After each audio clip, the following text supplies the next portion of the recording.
Hello guys and welcome back to my channel. तो आज मैं एक्सप्लेन करने जा रही हूँ सम हाउ 18 का पार्ट 3 जो कि एक टाइम ट्रैवल कोरियन ड्रामा है। बट उससे पहले प्लीज गाइस आप लोग जल्दी से सब्सक्राइब कर लो मेरे चैनल को। अगर मेरा वीडियो अच्छा लगे तो उसे लाइक कर दो एंड अपने फ्रेंड्स के साथ शेयर भी कर दो। एंड सब्सक्राइब तो ध्यान से कर लेना please please please please please please please and please. And if you want to play with me then also subscribe my gaming channel, link in the description box. And now let's start the explanation.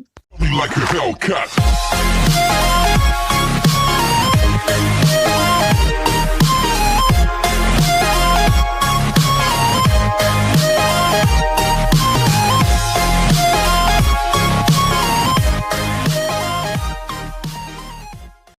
Part 3 की शुरुआत में हम हानबी को देखते हैं जिसके dad उसे बात करने की कोशिश करते हैं बट हानबी उन्हें इग्नोर करते हुए वहां से चली जाती है। तभी वहां पे ओक्युंग आता है एंड हानबी के डैड से कहता है कि प्लीज आप अपनी बेटी को काफी अच्छे से ट्रीट करिए एंड उसके साथ ज्यादा से ज्यादा टाइम स्पेंड करिए। तो हानबी के डैड कहते हैं कि तुम्हारा बिजनेस नहीं है, ये मेरा काम है एंड मैं इसे हैंडल कर लूंगा। ओक्युंग कहता है कि आप अपनी बेटी के बारे में जानते ही क्या है कि आपको पता भी है कि उसका जल्दी बर्थडे आने वाला है। आप उसके साथ 19 ईयर से हैं फिर भी आप उसके बारे में कुछ भी नहीं जानते। क्या आपको ये भी याद है कि आपने आखिरी बार कब हानबी के साथ बैठकर खाना खाया था? लास्ट टाइम कब आपने उससे प्यार से बात की थी? एंड यहाँ पे हमारे अंकल को भी थोड़ा रियलाइज होता है कि आखिर मैं अपनी बेटी के साथ कर क्या रहा हूँ। ओक्युंग कहता है कि प्लीज अंकल आप अभी ऐसा कुछ मत करिए जिसके लिए आपको बाद में पछताना पड़े। वहीं हानबी दूर से ओक्युंग एंड उसके डैड को साथ में बात करते हुए देख रही होती है। नेक्स्ट मॉर्निंग हम सभी बच्चों को केमिस्ट्री लैब में देखते हैं जहाँ पे हमारा ओक्युंग सिर्फ और सिर्फ हानबी को देख रहा होता है तो हानबी अपने फेस का डायरेक्शन चेंज कर लेती है। तभी बुली गैंग्स के मेंबर कुछ केमिकल्स को एक बीकर में डालकर उसे शेक करने लगते हैं एंड इसे देखकर हमारे ओक्युंग को पास्ट की एक बात याद आती है। जब बुली गैंग्स के मेंबर केमिकल्स को मिक्स कर रहे होते हैं तो उसके रिएक्शन से वहाँ पे आग लग जाती है जिसके बाद बुली गैंग का लीडर फायर ब्रिगेड की हेल्प से आग को बुझा देता है एंड आफ्टर दैट वो सारा का सारा फायर ब्रिगेड हमारे ओक्युंग के ऊपर चला देता है। एंड इसी के बाद का वो सीन था जहाँ पे बुली गैंग के मेंबर्स ने हमारे ओक्युंग के सारे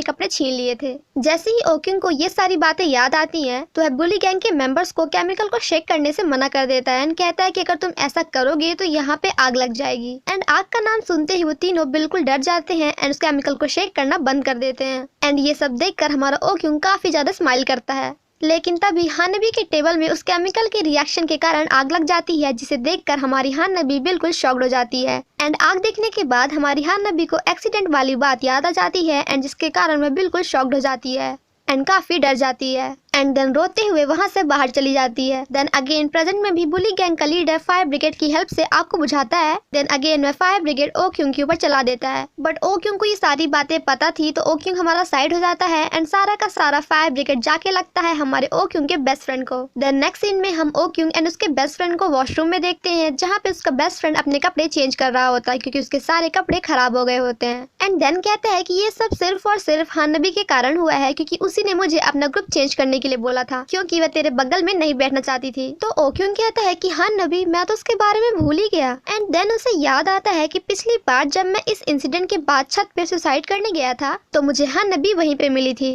इसका मतलब कि ये कोई कोइंसिडेंस नहीं था बल्कि आग देखने के बाद पिछली बार भी हानबी को अपनी फ्रेंड्स की याद आई थी एंड देन हानबी भी छत पे किसी और कारण नहीं बल्कि सुसाइड करने गई थी क्योंकि उसे लगता है कि उसकी फ्रेंड की हालत सिर्फ और सिर्फ उसकी वजह से ऐसी हुई है। एंड इतना याद आते ही हमारा ओक्युंग भागकर हानबी के पास जाता है एंड कहता है कि यार मैं ये कैसे भूल सकता था। छत पहुंचने के बाद ओक्युंग भी बाउंड्री पर खड़ा हो जाता है तो हानबी कहती है कि पागल हो गया है क्या तू, अगर यहाँ से नीचे गिर गया तो ओक्युंग कहता है कि व्हाट अबाउट यू, तू भी तो खड़ी है ना बाउंड्री पे, क्या तू भी पागल हो गई है? एंड वैसे भी तू टेंशन मत ले क्योंकि मैं ये काम तीसरी बार तो नहीं करने वाला।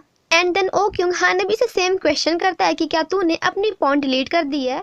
तो हमारी हानबी वाज लाइक व्हाट? तो ओक्युंग कहता है कि नहीं नहीं कुछ भी नहीं, ऐसा तो मुझसे पिछली बार किसी ने कहा था। एंड देन कहता है कि प्लीज तू अपने आप को हर्ट करना बंद कर। तो हानबी कहती है कि तू प्लीज मेरी चिंता मत कर एंड यहाँ से चला जा। तो ओक्युंग कहता है कि मैं ऐसा कैसे कर सकता हूँ क्योंकि अभी तेरी हालत कुछ सही नहीं है एंड तू अपने बारे में क्यों नहीं सोचती है। एंड मैं जब भी तुझे हर्ट होते हुए देखता हूँ ना तो मुझे बहुत ही ज्यादा बुरा लगता है एंड मैं तेरे लिए कुछ भी करने को तैयार हूँ। तो हानबी कहती है कि मेरी दोनों फ्रेंड में से कोई भी यहाँ पे नहीं है तो मैं क्यों रहूँ एंड वो दोनों यहाँ पे नहीं है इसकी वजह सिर्फ और सिर्फ मैं ही हूँ क्योंकि मैंने ही उन्हें नूडल्स खाने के लिए कहा था। एंड जो लोग मुझसे कहते रहते हैं कि इसमें तेरी कोई गलती नहीं है बल्कि एक्सीडेंट तो नॉर्मल सी बात है, ये सब झूठ है, क्योंकि सभी मेरे पीठ पीछे यही कहते हैं कि ये सब मेरी ही गलती थी। एंड ये सब सुनना मेरे लिए बहुत ही मुश्किल है। मेरे डैड खुश हैं कि मैं जिंदा हूँ, बट ये बात तो मुझे और भी ज्यादा पागल बना रही है। एंड देन कहती है कि मैंने कई बार अपनी जान देने की कोशिश की, बट कुछ स्टूपिड रीजंस के कारण मैं ऐसा नहीं कर पाती। मैं भी एक नॉर्मल लाइफ जीना चाहती हूँ दूसरे लोगों की तरह, बट मुझे लगता है कि मुझे मर ही जाना चाहिए। तो हमारा ओ क्योंग हमारी हानबी को काफी ज्यादा समझाता है एंड उससे कहता है कि क्या तू पागल हो गई है, वो एक्सीडेंट सिर्फ एक नॉर्मल सी बात है एंड उस एक्सीडेंट में तेरा कोई कंट्रोल नहीं है। एंड इस दुनिया में बहुत से ऐसे लोग हैं जो तुझे बहुत ही ज्यादा प्यार करते हैं, सो तुझे उनके लिए जिंदा रहना पड़ेगा। आफ्टर दैट वह हानबी के पास जाता है एंड उससे कहता है कि तुझे मेरे लिए जीना होगा जैसे कि मैं तेरे लिए जी रहा हूँ, या फिर तू ये कह सकती है कि मैं जीना चाहता हूँ सिर्फ और सिर्फ तेरे लिए। आफ्टर दैट वह हानबी को हक करता है। वहीं दूसरी तरफ हमारे ओ क्योंग के बेस्ट फ्रेंड को ये पता नहीं होता है कि वॉशरूम के बाहर हमारा ओ क्योंग नहीं खड़ा है। उसे लगता है कि ओ क्योंग बाहर ही खड़ा होगा, तो वह बुली गैंग के लीडर की काफी ज्यादा बुराई करने लगता है। बट बाहर आने के बाद उसे बहुत ही ज्यादा शॉक लगता है, क्योंकि वहाँ पे ओ क्योंग नहीं बल्कि पूरी की पूरी बुली गैंग होती है। जिसके बाद वो सभी उसे अपने पास बुलाते हैं एंड देन कहते हैं कि तू इतना ज्यादा डरा हुआ क्यों है। तो ओ क्योंग का फ्रेंड कहता है कि मैं डरा हुआ नहीं हूँ, बल्कि मैं तो ऐसा दिखता ही हूँ। जिसके बाद बुली गैंग का लीडर उसे परेशान करने लगता है, तो हमारा ओ क्योंग का बेस्ट फ्रेंड उसे थोड़ा गुस्सा दिखाता है, बट उसका गुस्सा थोड़ी देर में ही शांत हो जाता है एंड वह बुली गैंग के लीडर से कहता है कि तुझे मेरे कौन से जेब का पैसा चाहिए बता दे। वहीं दूसरी तरफ हमें अगेन हानबी एंड ओ क्योंग को दिखाया जाता है, जहाँ पे उनका रोम कॉम सीन चल रहा होता है। एंड पिछली बार जो इंसिडेंट हमारे ओ क्योंग के साथ हुआ था वही इंसिडेंट होता है इस बार हमारे ओ क्योंग के बेस्ट फ्रेंड के साथ, क्योंकि बुली गैंग के लीडर्स उसके सारे कपड़े छीन लेते हैं एंड बेचारे के पास बचता है तो सिर्फ और सिर्फ बनियान एंड अंडरवेयर। ये सब देखने के बाद हमारा ओ क्योंग भी अपने बेस्ट फ्रेंड के पास जाता है एंड उसके पीछे पीछे हमारी हानबी भी उसके पास जाती है। ओ क्योंग का फ्रेंड काफी रोते हुए कहता है कि मुझे लगता है कि अब मुझे ये स्कूल छोड़नी पड़ेगी। एंड देन कहता है कि नहीं यार, मुझे लगता है कि ये सिटी ही छोड़नी पड़ेगी। एंड देन कहता है कि नहीं यार, इससे भी बात नहीं बनेगी, मुझे लगता है कि मुझे ये अर्थ ही छोड़नी पड़ेगी। तो हानबी कहती है कि प्लीज तू बाहर आ, क्योंकि मैं उन्हें तुझसे भी ज्यादा बुरा फील करवाऊंगी। तो उसका फ्रेंड कहता है कि उन्होंने मेरे कपड़े छीन लिए एंड अब इससे भी ज्यादा बुरा और क्या हो सकता है। एंड देन यहाँ पे हमारे ओ क्योंग को समझ में आ जाता है कि पिछली बार यानी कि पास्ट में जो भी इंसिडेंट हो चुके हैं वो इस बार भी होंगे एंड उन्हें रोका नहीं जा सकता है, लेकिन पर्सन को चेंज किया जा सकता है। मतलब कि जो चीज होनी है वो होकर ही रहेगी, बट दूसरे पर्सन के साथ। जैसे कि पिछली बार ये कपड़े वाला इंसिडेंट मेरे साथ हुआ था, लेकिन इस बार मेरे बेस्ट फ्रेंड के साथ हुआ। पिछली बार केमिस्ट्री लैब में आग हमारे टेबल में लगी थी एंड इस बार मेरे बेस्ट फ्रेंड के टेबल में लगी। जिसके बाद ओ क्योंग हानबी से कहता है कि तू यहीं पे मेरे फ्रेंड के साथ रहना, एंड भागते हुए स्कूल ग्राउंड जाता है एंड दूर से खड़े होकर बुली गैंग के लीडर को देखने लगता है। एंड देन अपने मन में सोचता है कि मुझे लगा था कि मैं फ्यूचर को चेंज कर सकता हूँ, बट मैं ऐसा नहीं कर सकता, बट लोगों को चेंज किया जा सकता है। ओ क्योंग कहता है कि पिछली बार हानबी ने बुली गैंग के लीडर के कपड़े निकाल दिए थे, इस बार भी ये होकर रहेगा, बट इस बार ये काम कोई और करेगा। तभी ओ क्योंग को याद आता है कि पिछली बार हानबी ने अपने क्लास के क्लासमेट की आइसक्रीम को नीचे गिरा दिया था एंड इस बार प्रेजेंट में जैसे ही इस लड़की की आइसक्रीम गिरने वाली थी तो ओ क्योंग जाकर उसे पकड़ लेता है एंड उसकी आइसक्रीम को गिरने से बचा लेता है। बट इस बार उसकी आइसक्रीम की जगह उसकी फ्रेंड की आइसक्रीम नीचे गिर जाती है। एंड यहाँ पे तो हमारा ओ क्योंग बिल्कुल 100% श्योर हो जाता है कि जो होना है वो तो होकर ही रहेगा, उसे चेंज नहीं किया जा सकता है। तो इस बार हमारा ओ क्योंग ही बुली गैंग के लीडर के पास जाता है एंड उससे सॉरी कहता है एंड देन कुछ ऐसा करके वहाँ से अपने बेस्ट फ्रेंड को लेकर भाग जाता है, जिसे देखकर तो हमारी हानबी एंड उसका फ्रेंड बिल्कुल शॉक्ड हो जाते हैं। काफी ज्यादा आगे भागने के बाद हमारे ओ क्योंग को फाइनली रियलाइज होता है कि मैंने हानबी का हाथ नहीं बल्कि अपने फ्रेंड का हाथ पकड़ रखा है। जिसके बाद तो वो दोनों ऐसे रिएक्ट करते हैं जैसे इन्होंने हाथ नहीं कुछ और ही पकड़ लिया था। ओ क्योंग उस पे काफी ज्यादा गुस्सा करता है एंड कहता है कि तूने मुझे अपना हाथ क्यों दिया। तो उसका फ्रेंड कहता है कि यार मुझे भी नहीं पता। आफ्टर दैट हमारे ओ क्योंग का फ्रेंड उससे काफी ज्यादा इम्प्रेस हो जाता है एंड उसे जाकर हक कर लेता है, बट हमारा ओ क्योंग उसे पीछे धक्का दे देता है, क्योंकि उसे लगता है कि कहीं इस बार भी हमारी हानबी पिछली बार की तरह कुछ गलत न समझ ले। जिसके बाद वो तीनों मिलकर उस बात को याद करके काफी ज्यादा हंसते हैं। आफ्टर दैट वो तीनों साथ में घूमने जाते हैं, जहाँ पे वो सभी काफी ज्यादा मस्ती करते हैं, काफी ज्यादा एंजॉय करते हैं एंड काफी सारे झूले भी झूलते हैं। ओ क्योंग की सिस्टर ओ क्योंग के फ्रेंड से कहती है कि आई थिंक हमें उन दोनों को अकेले छोड़ देना चाहिए एंड हम दोनों को यहाँ से निकल जाना चाहिए। हानबी कहती है कि ओ क्योंग झूला झूलते टाइम तूने मुझे इतना ज्यादा टाइट हग क्यों किया था। तो ओक्युंग कहता है कि मैंने ऐसा इसलिए किया क्योंकि मुझे लग रहा था कि कहीं तुझे चोट न लग जाए या फिर तुझे डर ना लगे। तो हानबी कहती है कि यार तू तो बहुत ही ज्यादा अजीब है, क्योंकि जब मैं पहली बार स्कूल में आई थी तो आई थिंक तूने सिर्फ और सिर्फ मुझे एक बार ही देखा था एंड उसके बाद तो तूने मेरे तरफ देखा ही नहीं। तो ओक्युंग कहता है कि हाँ बिल्कुल, एंड ऐसा इसलिए क्योंकि मेरे पास पहले हिम्मत नहीं थी कि मैं आऊं एंड तुझसे बातें करूं। तो हानबी कहती है कि तेरे अंदर अचानक से एक ही दिन में बहुत ज्यादा हिम्मत आ गई। अब हमारी हानबी को कौन बताए कि बेचारा हमारा ओक्युंग तो उसके लिए टाइम ट्रेवल करके आया है। ये हिम्मत बस एक ही दिन में नहीं आई है बल्कि 10 सालों में आई है। हानबी कहती है कि यार तू उसकी पैंट कैसे निकाल सकता है। तो ओक्युंग कहता है कि इसके बारे में तो मैं तुझे बता नहीं सकता हूँ। आफ्टर दैट वो दोनों मस्ती करते हुए घर जाते हैं। सेम नाइट हम हानबी को देखते हैं जो कि आज काफी ज्यादा खुश होती है एंड काफी खुश होकर अपनी डायरी राइटिंग करती है। वहीं दूसरी तरफ से हमारा ओक्युंग ये सब पढ़ रहा होता है एंड काफी ज्यादा खुश होता है क्योंकि हमारी हानबी ने लिखा था कि मुझे लगता है कि मैं पागल हो रही हूँ, मुझे पता नहीं कि ये सब कैसे हो गया, बट आजकल मुझे ओक्युंग को ज्यादा ही हैंडसम लगता है। मैं दिन भर सिर्फ और सिर्फ उसी के बारे में सोचती रहती हूँ एंड आई थिंक ये मेरे लाइफ में ऐसा फर्स्ट टाइम हुआ है। बट देन कहती है कि अब मुझे डर लगने लगा है कि कहीं हमारी ये खुशी भी बहुत जल्दी गायब न हो जाए। तो हमारा ओक्युंग कहता है कि आज से ठीक 2 दिन बाद हमारी हानबी सुसाइड करेगी एंड मुझे अभी तक नहीं पता कि उसने सुसाइड की क्यों थी। नेक्स्ट मॉर्निंग जब हमारी हानबी रूम से बाहर आती है तो वह बिल्कुल शॉक्ड हो जाती है क्योंकि पहली बार उसके डैड उसके लिए खाना बना रहे होते हैं। हानबी कहती है कि डैड आप अपने काम पे नहीं गए। तो उसके डैड कहते हैं कि हाँ बिल्कुल, क्योंकि आज के लिए मैंने छुट्टी ली है। हानबी के डैड हानबी को बर्थडे विश करते हैं एंड उसे कहते हैं कि मुझे बहुत ही ज्यादा खुशी है कि तू मेरी बेटी है। ये सुनकर हमारी हानबी भी बहुत ही ज्यादा खुश होती है, बट वह बिना कुछ रिएक्ट किए अपने डैड से पैसे लेकर वहाँ से चली जाती है। जिसके बाद उसके डैड थोड़ा उदास हो जाते हैं एंड अपना खाना टेस्ट करने लगते हैं, बट देन तभी पीछे से हानबी आती है एंड उन्हें हकड़ लेती है। नेक्स्ट सीन में हम हानबी एंड ओक्युंग को साथ में देखते हैं। तो हानबी कहती है कि मेरी फ्रेंड जी यंग को चॉकलेट बहुत ही ज्यादा पसंद थी एंड देन कहती है कि जी young I am really sorry कि मैं तुझसे यहाँ पे हमेशा मिलने नहीं आती एंड मैं बहुत दिनों के बाद आज तुझसे मिलने आई हूँ, बट आज ना मैं तुझसे मिलने अपने फॉलोवर के साथ आई हूँ। तुझे पता है क्या कि ये हर जगह मुझे फॉलो करता रहता है।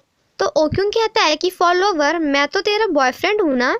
आफ्टर दैट वो दोनों एक दूसरे का हाथ पकड़ते हैं। तो हमारी हानबी अपने मन में कहती है कि जी यंग कहीं तू मुझसे गुस्सा तो नहीं हो गई कि मैं यहाँ पे अपनी लाइफ को जी रही हूँ एंड तू पानी में है। क्या तू खुश होगी अगर मैं एक हैप्पी लाइफ जीऊंगी तो, क्योंकि अब मैं भी जीना चाहती हूँ। आफ्टर दैट हानबी ओक्युंग से कहती है कि तू मेरा बैग पकड़ क्योंकि मुझे वॉशरूम जाना है। तभी हानबी का फोन रिंग करने लगता है एंड हमारे ओक्युंग को यहाँ पे याद आता है कि पिछली बार भी आज ही के दिन हानबी को किसी का कॉल आया था एंड जिसके बाद हमारी हानबी बिल्कुल शॉक्ड हो गई थी एंड स्कूल से बाहर चली गई थी। आफ्टर दैट ओक्युंग हानबी का कॉल पिक करता है जो कि हॉस्पिटल से आया था। तो वहाँ की नर्स कहती है कि अगर दायुन को कुछ भी हुआ ना, जो कि हमारी हानबी की फ्रेंड थी, तो आई थिंक तुम सबको रेडी रहना चाहिए क्योंकि अभी उसकी हालत बिल्कुल भी सही नहीं है। फोन कट होने के बाद हमारा ओक्युंग कहता है कि यही रीजन है जिसकी वजह से हमारी हानबी ने सुसाइड की थी। तभी वहाँ पे हानबी आती है एंड कहती है कि ओक्युंग तू ठीक तो है ना, क्योंकि अभी तेरा फेस कुछ सही नहीं लग रहा है। तो ओक्युंग कहता है कि नहीं नहीं ऐसी कोई बात नहीं है, मैं बिल्कुल सही हूँ। ओक्युंग कहता है कि हानबी को ये बात तो बाद में पता चल ही जाएगी, बट अभी तो ये बात उसे पता नहीं चलना चाहिए। जिसके बाद वह हानबी से कहता है कि हानबी क्या आज मैं कुछ ज्यादा ही हैंडसम नहीं दिख रहा हूँ? सो चल हम दोनों इस हैंडसम से फेस के साथ सेल्फी लेते हैं। आफ्टर दैट वो दोनों साथ में सेल्फी लेते हैं एंड यहाँ पे हमारा ओक्युंग जानबूझकर हमारी हानबी के सेल फोन को पानी में गिरा देता है। तो हानबी कहती है कि तू पागल है क्या? तो ओक्युंग कहता है कि आई am really sorry but I will promise कि मैं तुझे इससे भी ज्यादा अच्छा फोन दिला दूंगा। सेम नाइट जब हानबी अपने घर जा रही होती है तो ओक्युंग कहता है कि हानबी क्यों ना हम दोनों एक रात के लिए साथ में रुके, सिर्फ और सिर्फ कल मॉर्निंग तक। तो हानबी कहती है कि तू तो कुछ ज्यादा ही आगे निकल रहा है। तो ओक्युंग कहता है कि जैसा तू सोच रही है ना वैसी बात तो बिल्कुल भी नहीं है, बल्कि हम दोनों तो साथ में मूवी देख सकते हैं, गेम खेल सकते हैं एंड काफी सारी बातें कर सकते हैं। तो हानबी कहती है कि और क्या कर सकते हैं? तो ओक्युंग कहता है कि और कर सकते हैं हम सभी मिलकर ड्रामा लवर्स के चैनल को subscribe, like and share. So guys जिन्होंने मेरे चैनल को सब्सक्राइब नहीं किया है सो प्लीज मेरे चैनल को सब्सक्राइब कर दो, प्लीज प्लीज एंड प्लीज। ओक्युंग कहता है कि और कुछ तो नहीं कर सकते हैं, बट मैं सिर्फ और सिर्फ एक दिन के लिए तेरे साथ रहना चाहता हूँ। तो हानबी कहती है कि कोई बात नहीं, वैसे भी कल स्कूल में हम दोनों मिलने वाले हैं ना। तो ओक्युंग अपने मन में कहता है कि मुझे डर लग रहा है कि कहीं तू कल स्कूल आई ही नहीं तो। एंड क्या पता मैं कल के बाद तुझे कभी देख ही ना पाऊँ। हानबी कहती है कि आज मुझे अपने घर जाना होगा क्योंकि आज मैं अपने डैड के साथ डिनर करने वाली हूँ। एंड ये सुनकर हमारा ओ क्योंग भी बिल्कुल शॉक्ड हो जाता है एंड कहता है कि तेरे डैड के साथ। तो हानबी कहती है कि हाँ बिल्कुल, आई नो कि वो ऐसे हैं नहीं, बट पता नहीं कि वो अचानक से चेंज कैसे हो गए। ओक्यूंग कहता है कि फिर ठीक है, तू अंदर जा, बट कल हम दोनों स्कूल साथ में चलेंगे। एंड हानबी जैसे ही वहाँ से जाने लगती है तो हमारा ओक्यूंग उसे रोकता है एंड उसे फाइनली 10 सालों के बाद बटरफ्लाई वाली क्लिप गिफ्ट करता है। एंड उसे क्लिप देते हुए कहता है कि ये बटरफ्लाई क्लिप मेरी तरफ से तेरे लिए बर्थडे गिफ्ट है।